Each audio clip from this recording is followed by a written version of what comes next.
이재용 삼성전자 부회장이 7일 오후 급거 일본 출장길에 올랐습니다.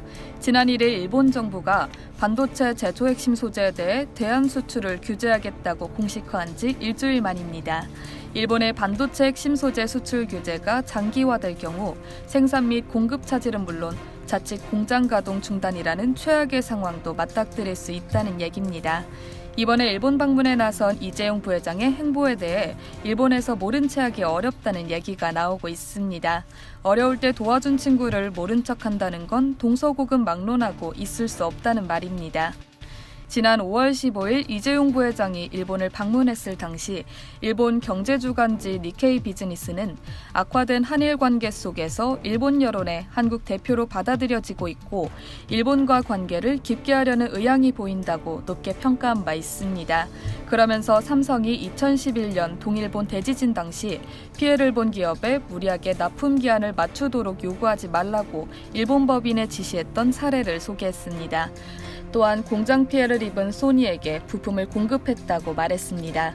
이 밖에 2013년에는 곤경에 빠진 샤프에 출자했는데 이는 구제 의도가 있었다고 보도했습니다. 이 매체는 과거 사례를 볼 때 다양한 측면에서 일본을 배려한 움직임을 보일 것이라고 했습니다. 한일 경제계 간의 상호 협력 사례는 이것뿐만이 아닙니다. 동일본 대지진 당시 일본의 해안 저반 시설과 원유 저장소가 파괴된 적이 있는데요. SK이노베이션은 비축 원유를 정유해 공급해준 사례가 있습니다. 어쨌거나 삼성전자는 일본 경제산업성이 수출 규제 내용을 발표한 지난 1일 곧바로 일본의 구매팀을 파견했는데요. 재고 물량을 추가 확보하거나 대만 등 인접 국가에 위치한 일본 업체를 방문해 우회 루트를 통한 공급을 요청하는 등 발빠른 대응에 나선 것으로 나타났습니다.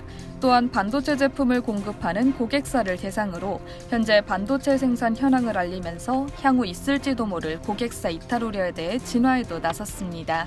삼성전자는 수출 규제 발표 직후 고객사에 보낸 입장문을 통해 이번 주 일본 정부가 한국 반도체 생산에 필요한 일부 소재 수출 규제를 발표했다며 이에 현재 수준의 생산량을 지속하기 위해 최선을 다할 것이며 추후 변동사항이 발생 시 추가 정보를 제공할 것이라고 밝힌 바 있습니다. 다른 한편으로는 이 부회장이 소프트뱅크 손정희 회장으로부터 어떤 해법을 듣고 일본에 가는 것이 아니냐는 조심스런 기대도 나옵니다. 이번 사안이 한일 간 오랜 과거사 문제에 대해 정치적 문제가 복잡하게 얽혀있는 문제인 만큼 민간 기업의 총수가 나서 해결할 수 있는 일이 극히 제한적입니다.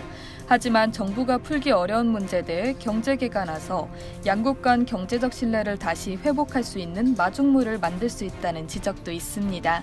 재계 관계자는 이 부회장이 이번 일본 방문을 통해 어떤 결과물을 내올지는 전혀 알 수 없다면서도 경제인들이 과거 한일 기업들 간의 신뢰관계를 지렛대 삼아 정치적 난제를 지혜롭게 풀어갔으면 좋겠다고 전했습니다. 이상 여의도튜브였습니다.